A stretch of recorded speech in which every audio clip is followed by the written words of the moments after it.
Hey guys, welcome back to the channel. Today we're doing 5 mistakes you need to change in Black Ops Cold War. Make sure to enjoy the video, consider subscribing. I hope these mistakes help you get better at Call of Duty in general. Let's get into the video. So the first mistake that you are making in Call of Duty Black Ops Cold War is you have got, the next mistake you're doing, if you have a SCAF controller, don't worry about this, but if you don't, you want to change button layout from default to tactical, because you gain, if you see on the controller next to the right, that circle is crouch and prone. You've got to slide into buildings and that. You've got to take your hand off the analog stick.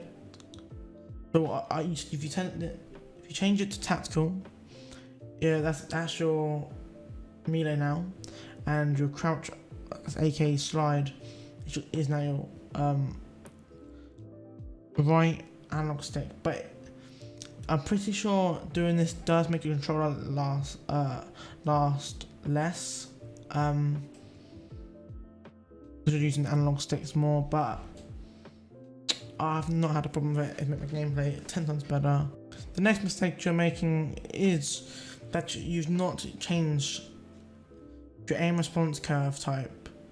You're probably using standard. You want to be using dynamic. It just gets that, you know, just locks on better, feels a lot more better.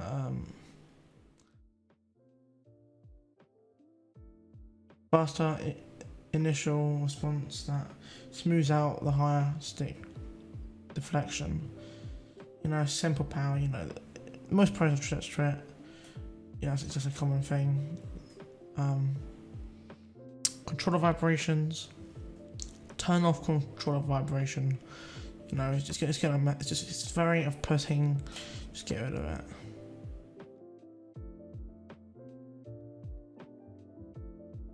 Is that your left and right input stick threshold is either too low or too high, right?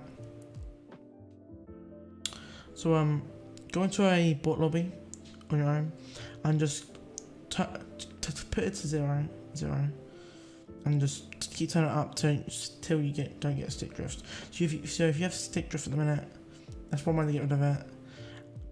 And it's very, I just play 10, it's easier. But go into that private lobby and make that, just get it to your controller, you know, get it to like the perfect threshold for your controller. The next mistake you're making is your trigger dead zone sensitivity. You want to turn this down, because then you have that less delay. You have less delay in game, like when you shoot the thing. When you shoot the gun, the triggers have less delay. Okay. By the way, if you have it too low, if you have it at 1, then just be careful your trigger. Don't try and, you know, if you rest your hands on your triggers, I recommend having it about 5. If you don't, you rest them but you're not actually pushing them down, have it at 0.01. But it gives you that extra millisecond more. Try out.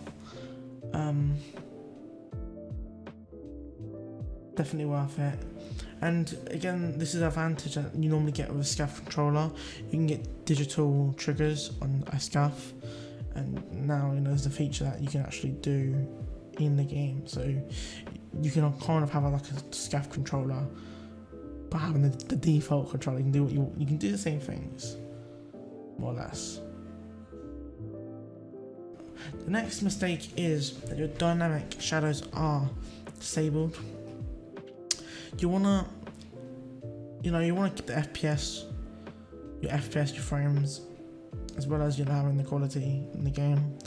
So what you want to do, you want to put it to all, because in COD, in some maps, you can kind of see people they actually pop out because of their shadows. So make sure you use some dynamic shadows and put it to all, so you can get that extra advantage. So yeah, this is gonna be a quick video. It's not much I can really say, but thank you guys for watching, and I'll see you guys in the next video.